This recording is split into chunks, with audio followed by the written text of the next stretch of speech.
I'm just kidding. This is empty.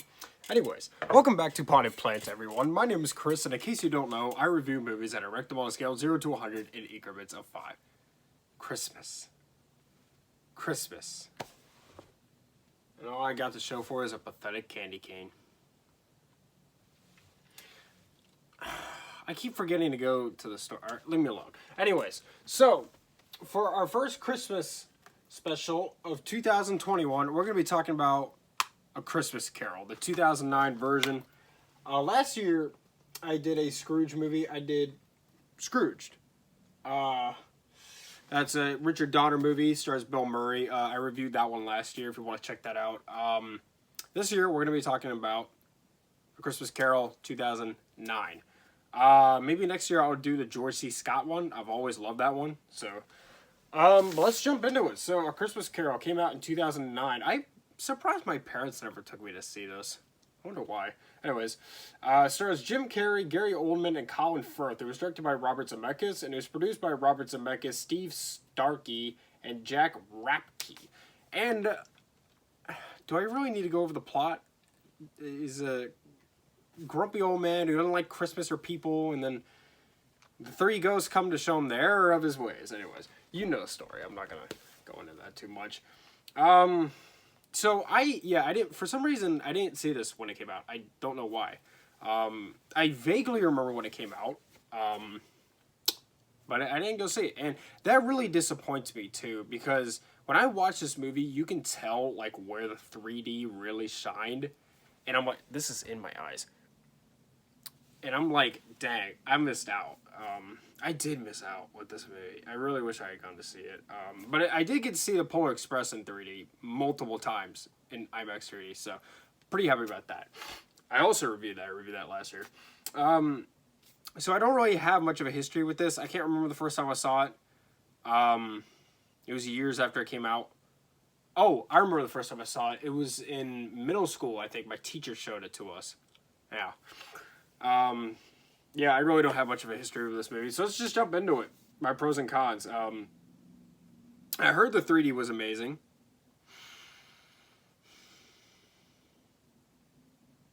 I am sad. This movie is also, like, really creepy and really dark. Like, this is a really dark movie. You would think that a Disney movie would be, like, way lighter. But no, this is probably the darkest version of this story ever. And that was actually, like, a complaint I've heard with this movie, is that it's too dark. You can argue that, but I loved how dark and creepy this was. This is a creepy, dark movie.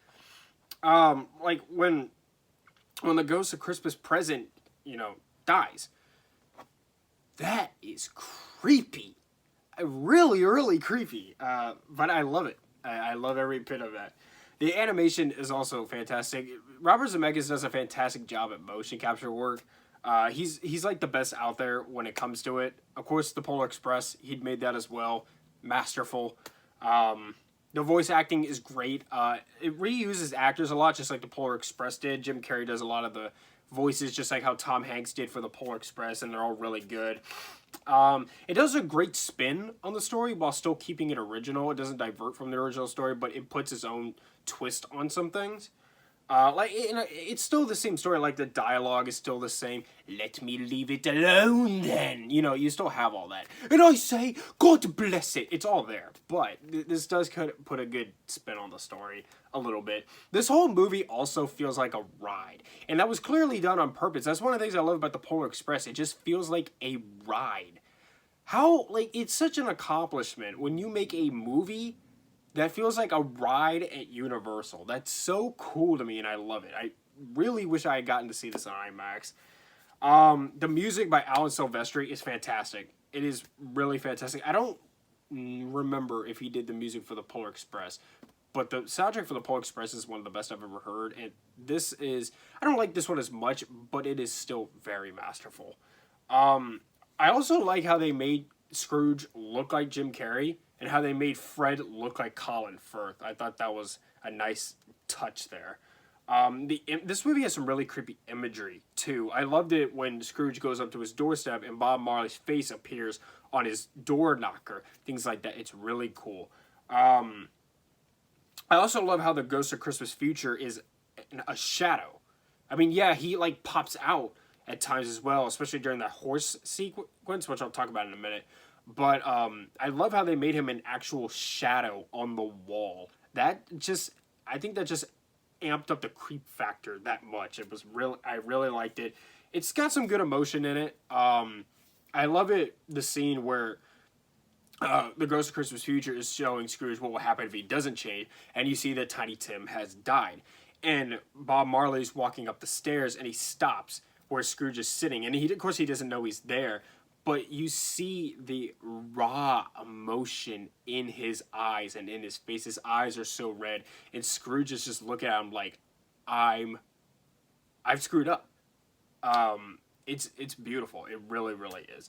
And it's a very, very exciting movie. The horse chase sequence in this movie, when he visits the Ghost of Christmas Future, that is really cool. I love how he shrinks and goes through the pipe, and then the horse just comes back at him again. It's really, really cool.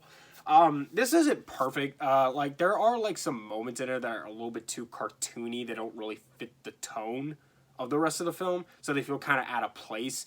But other than that, I really don't have much to complain. I love this movie. And I'm going to give A Christmas Carol a 95.